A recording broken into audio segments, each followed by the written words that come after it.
وفي ليلة مشحونة بالأدرينالين وتحت أضواء تخترق عتمة الليل، احتدمت المواجهة بين عملاقين من عوالم كرة القدم.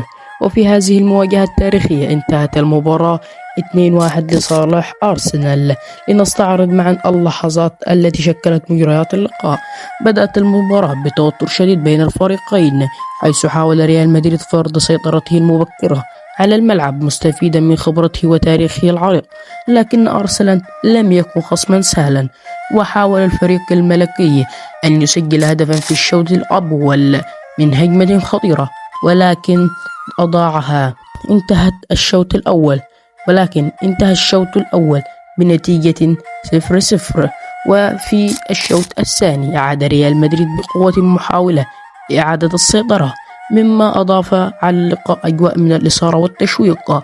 وسجل الهدف الأول أرسنال عن طريق بوكايو ساكا، ثم تمكن الفريق الملكي من الرد وتسجيل الهدف الأول عن طريق فينيسيوس جونيور، تاركا الجماهير على أطراف مقاعدهم بين فرحة التعادل وترقب اللحظة الحاسمة.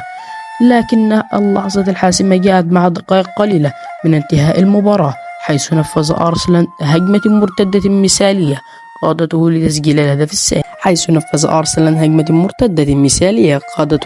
الهدف الثاني الحاسم، الذي حسم المباراة عن طريق اللاعب غابرييل مارتينيلي. وأصبح حديث الجميع، مؤكدين أن الشغف والإبداع يمكن أن يكون حديث المعجزات على أرض الملعب. كانت ليلة لا تنسى، حيث نجح فريق أرسنال في كتابة فصل جديد من البطولات.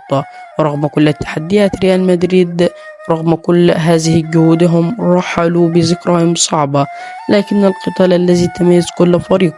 تابعونا لمزيد من التحليلات واللقطات الحصرية من هذه المواجهة الملحمية. وفي النهاية ما تنساش الله يكون اشتراك بالقناة ليصلك كل جديد. السلام عليكم ورحمة الله وبركاته. كان معكم التعليق الصوتي حمو شاه.